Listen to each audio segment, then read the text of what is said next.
Welcome back. You're still on Prime Edition. Time for our conversation right now. As I had mentioned earlier, tonight we're fully dedicated to the lifetimes of Raila Odinga, reflections on the kind of man that Raila Odinga was. And my guest is here, Reverend Dr. Alphonse Kanga, the Regional Chairperson, National Council of Churches of Kenya. Karibu, Daktari. Asante sana. All right. Today has just been a day of mourning, quite literally, sadness, emotions running everywhere. Some even still difficult to come to terms with just the news that they had this morning. That's true. Your quick reflections on who Raila Odinga was. Yes, maybe before I get to, Doreen, before I get to quick reflection of who he was, is to deeply, on behalf of the religious community, to send our condolences and try to express what our thought line is. Our thoughts as a religious community in the country to Ida and the children is based in Psalms 23. Psalms 23 was written with a great man that will symbolize Raila. This man, David, he declares after he had done a lot of work, he says, "The Lord is my shepherd," which declares that may our prayer say that the provision that is required in that family may it be provided. And not only that, the same David declares that the Lord will provide. Not only that, his presence will be there. We declare that may the presence of God be within that family of Ida and the children. Yes. And not only that, David declares in the same psalm where he said that he will prepare the table before me in the presence of my enemies.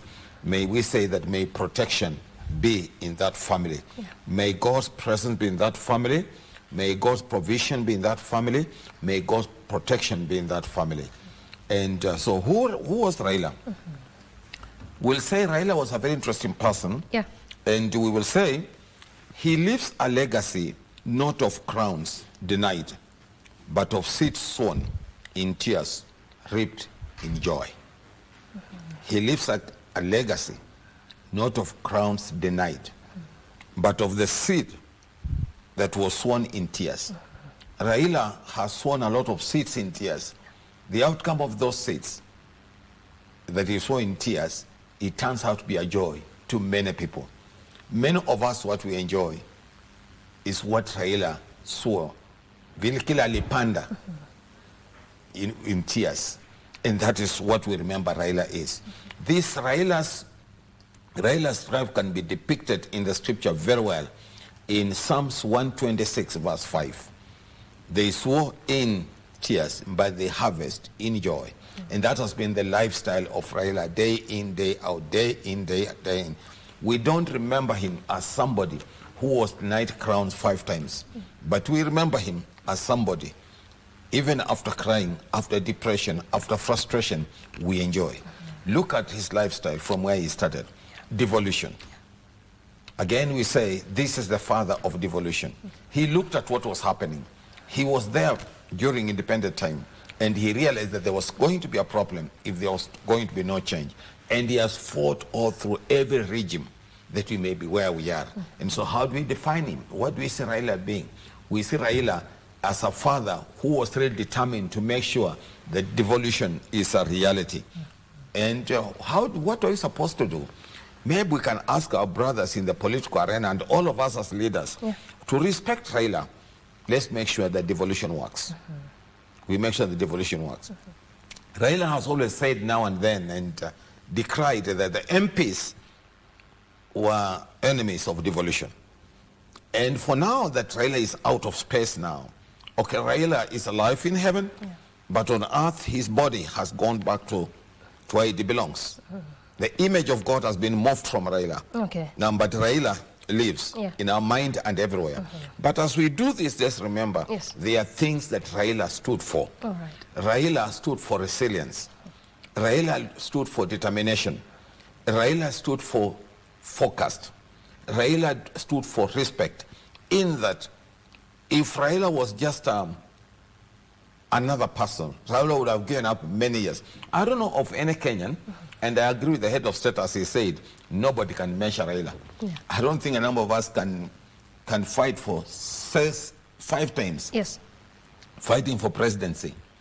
And we still move on. And continue doing it. And continue doing that. Okay, okay. And I hear your reflections really just coming from deep within. But then there's this aspect you say that if we are to honor Raila, is ensuring making devolution works. And it just reminds me of part of what just brought the yes and no in 2005, because then the WACO draft failed to address some of these things that meant them to move to the no side, that was the orange side, before we ended up to the 2010 constitution. So clearly it's one of the things, as you mentioned, that need to be ensured that we adhere to as we remember of his legacy. But then also, as you're talking about sowing seeds in fear.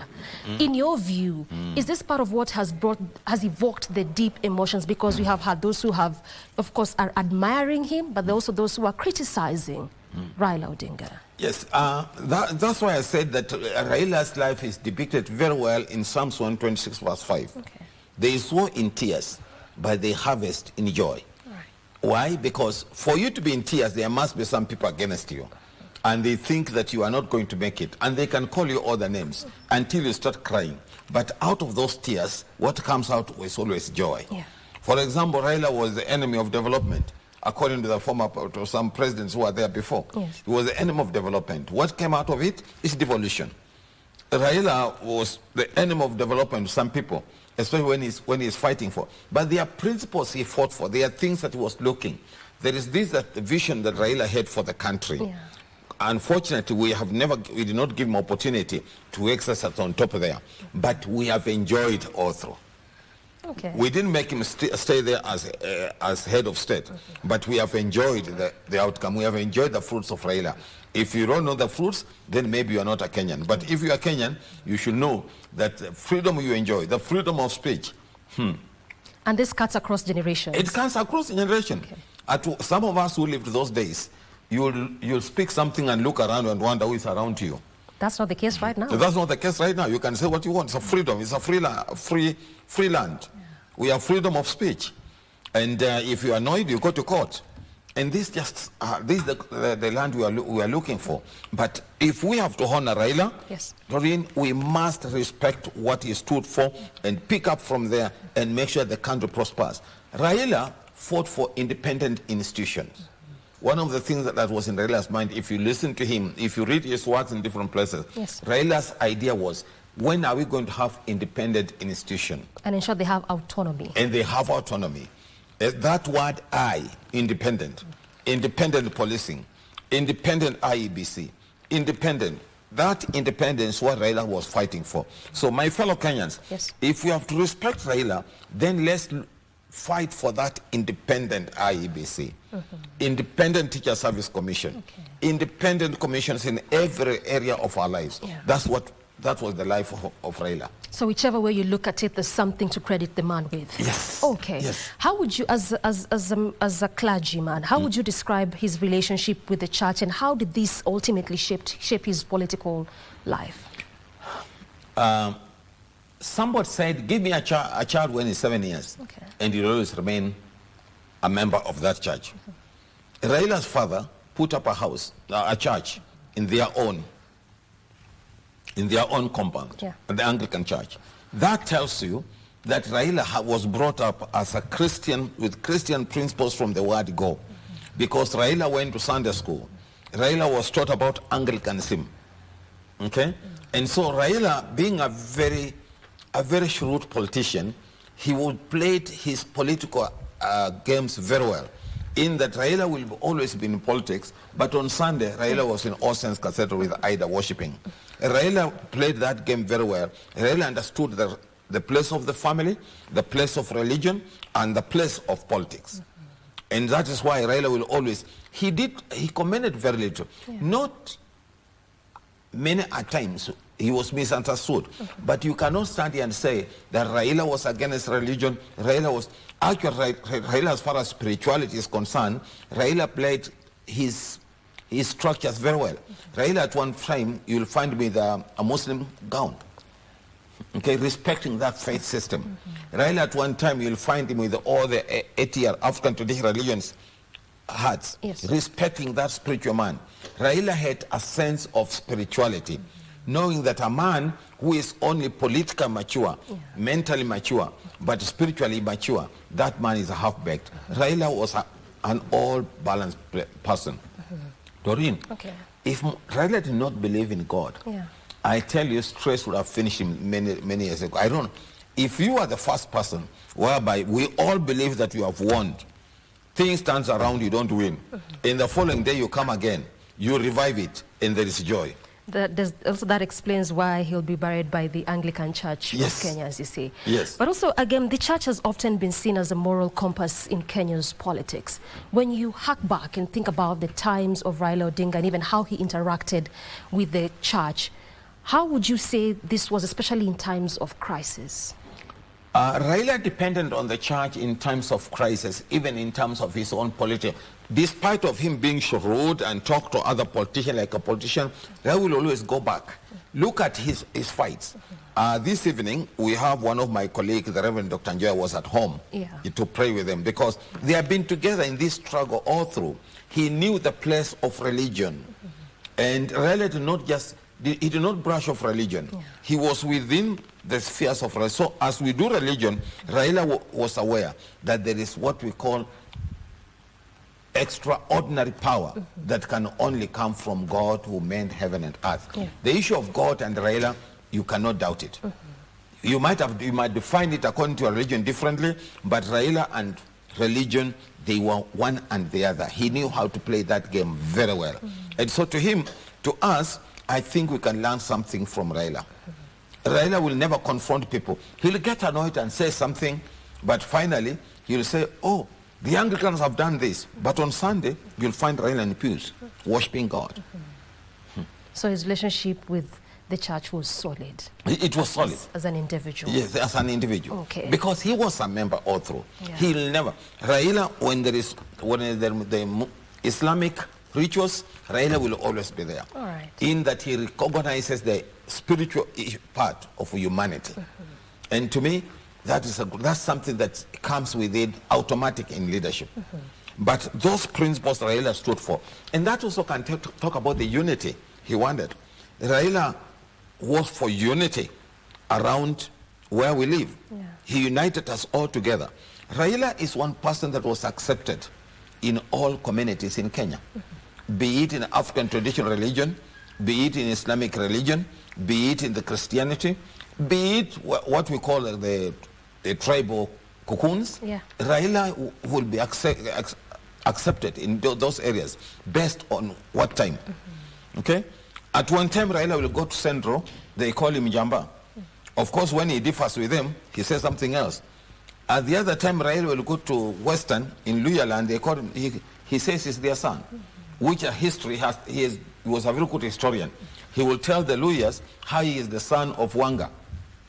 He's within the system of Wanga. And he knew how to connect, meaning relationship is very important. You don't deny them. Raila's family is all round. Raila will go to Mombasa and identify with the people who live in Mombasa, meaning Raila was for unity.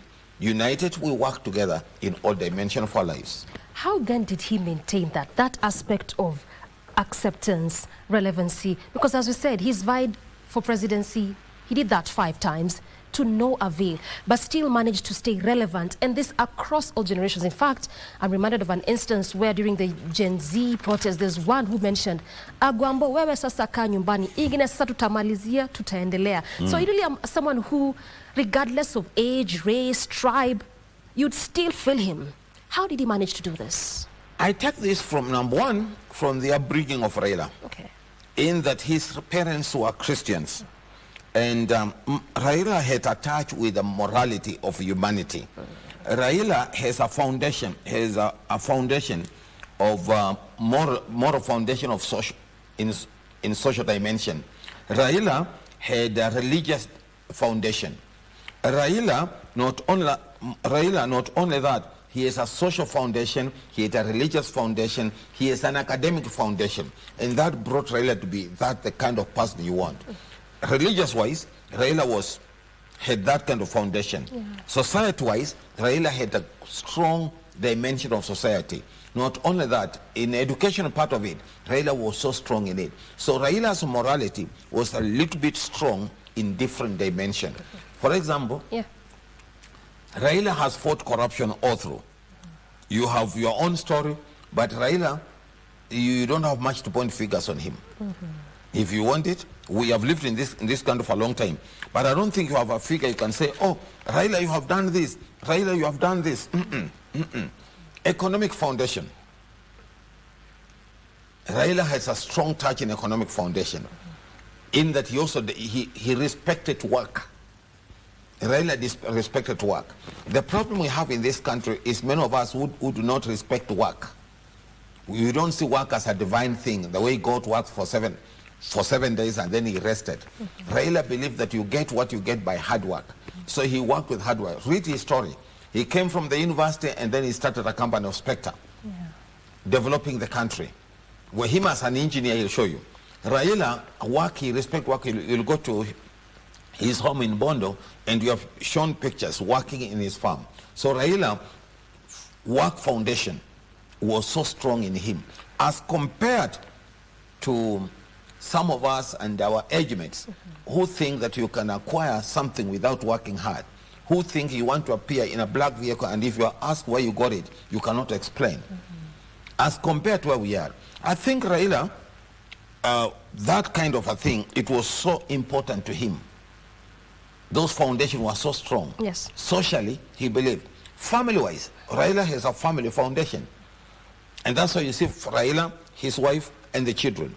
He'll always talk about Mama Ida. He'll talk about his children.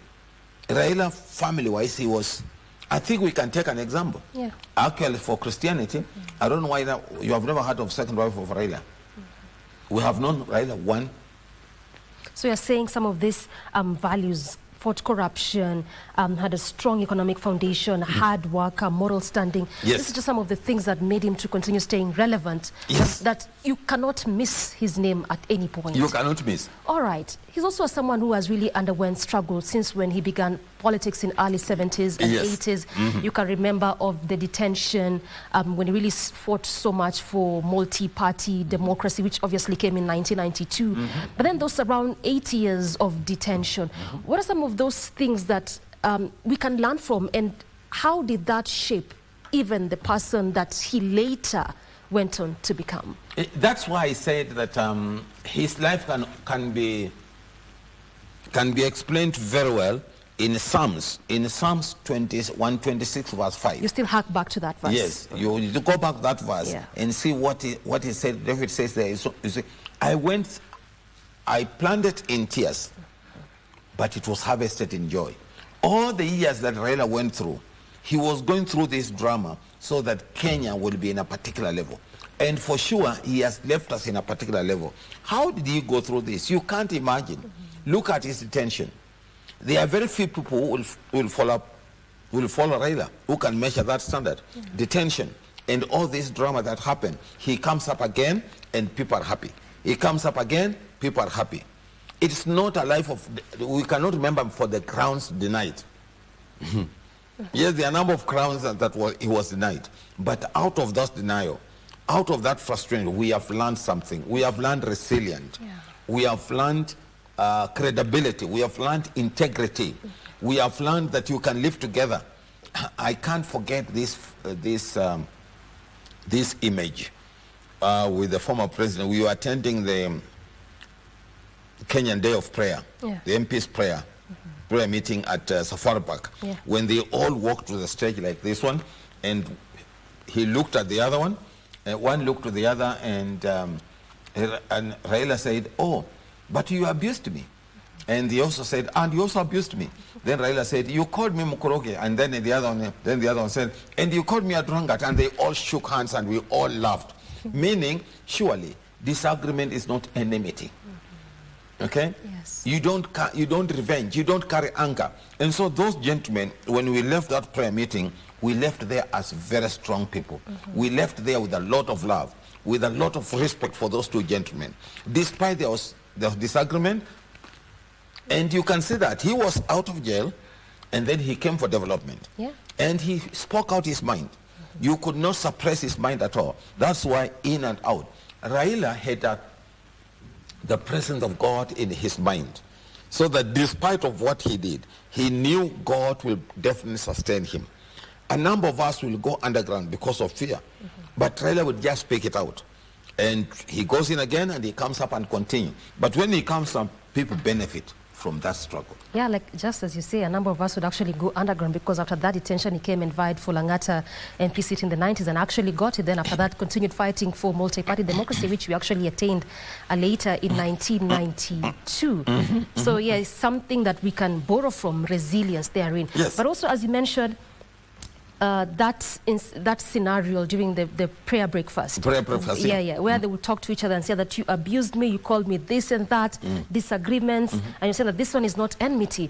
It sort of like reminds me of even the 2007-2008 post-election violence that was later mediated by Kofi Annan that resulted to the Grand Coalition government in which he was prime minister. And some would actually say, maybe he didn't need to, so, especially for those who thought that he had won the election, but he still said, country first. Country first, country first, country first. You remind me of that scenario again. Yeah. That scenario again, I was there. Okay. Actually, when Kofi Annan came in the country, the one who went and picked him from the airport, then I was his assistant throughout. I worked with him all through. So we went to see... Who now, Kofi? Kofi Annan. Okay. Kofi Annan being, not Kofi Annan, but... Raila. No, the priest from South Africa. Oh, right. Okay. Desmond Tutu. Oh, okay. You see that? It's that time that Kofi Annan came. Just before Kofi Annan came, there was Desmond Tutu, who is our priest. When the bishop came in, I was his assistant all through that time. So we went to see Raila in Orange House. And we found him cool, as if nothing is happening. And outside people are full saying, no Raila, no peace.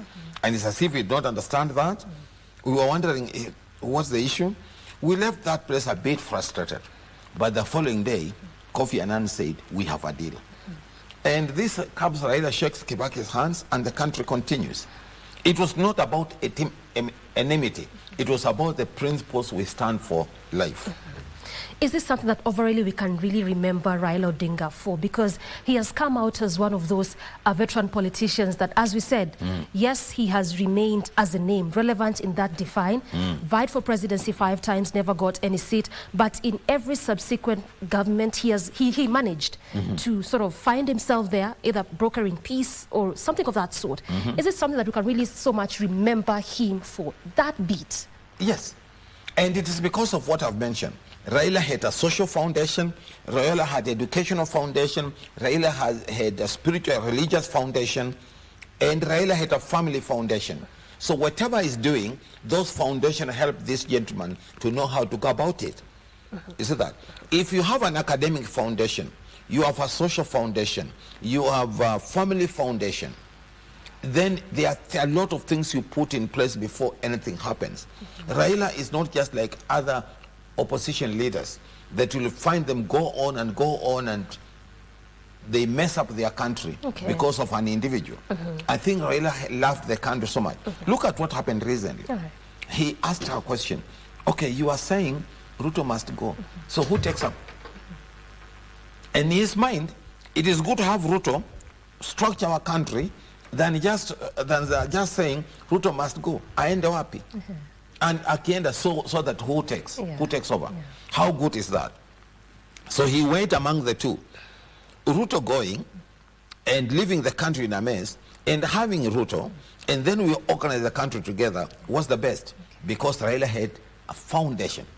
He had a family foundation. We have children to take care of. And we have religion to take care of. And this just goes back to really that church arrangement, family, church upbringing and the likes. But then again, we can look back to the role he played in the 2010 Constitution. Yes. Perhaps just hark back to 2005, like I said, where we had the yes and no. They weren't really able to agree in regards to that new Constitution that just saw the Raila team drop off. The Wako draft did not address some of those issues that they felt needed to be addressed. And this sort of like pushed having a new constitution much forward. But then again, in around 2010, actually 2010, we have a new document, a new guide, a new way of living as a country. And his role was quite critical and pivotal. In your view, how pivotal was this? Oh, without Raila, we'll not have gone where we are. Look at this way. Yes. Leave that alone. Yeah. Come to this issue at one time when there was the swearing in. Okay. Where there was Wananchi swearing in at Uhuru Park. For him to come to that level, he had traveled a long distance, frustrated and depressed, and then he said, let's do this gimmick so that it may train people to learn something. Then we learned something from there. We learned, so there can be a people's president, and there can also be constitutional president. Then at that time we had two presidents. We had a people's president and a constitutional president. And then Raila taught us that you must have all these things working together. The constitution must agree with the people, must work for the people, and people for the constitution. Here we are having a constitutional president, but Raila came and said, I am the people's president. You cannot run a country with the people's president and a constitutional president. They were to come together so that they can now work together. The story of the constitution, how it developed, step by step, until what came out of it. Raila was in the center of it. He was the father of that thing. And what Raila was fighting for is where we are, devolution. That's why you're saying that if there's one thing we can do for him, make this thing work, devolution. He really fought so hard for it. So then... He fought for merit. Okay. Raila has been for merit. You know something, Doreen? When a nation refuses to follow merit, we pay so heavy price. There are countries that decided they are going to follow merit. Raila was fighting for merit on everything we do. And this has been his cry all through. The moral issues he stood for, part of it was merit, was transparency. How do we come up, how do we look at it and just become clear like Damascus? No, this is where we are heading to. Okay.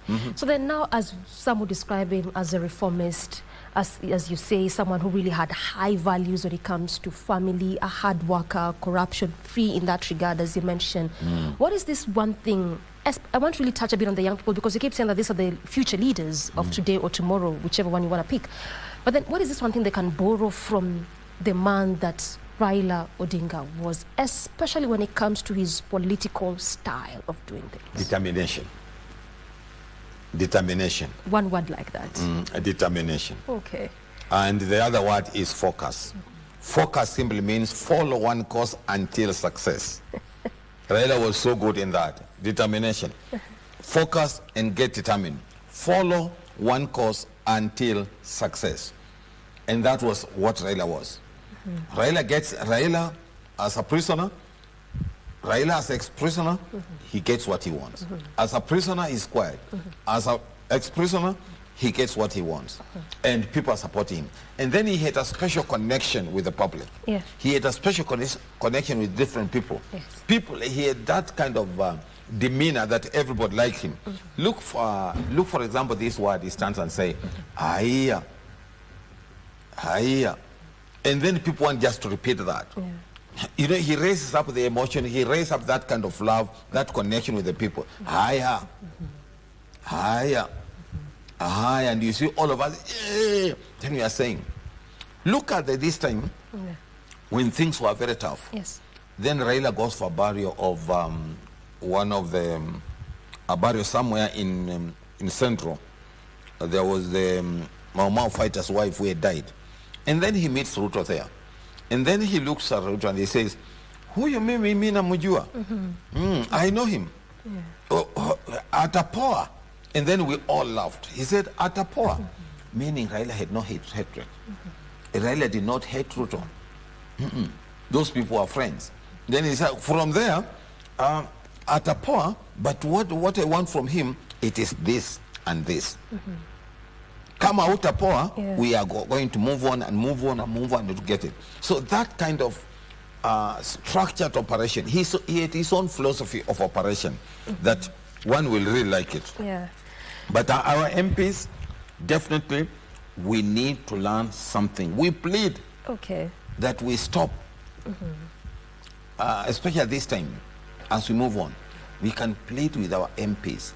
Please, muache kuchora. Muache kuchora na kuchipenda. Please, just come back to our senses and look at what Baba fought for.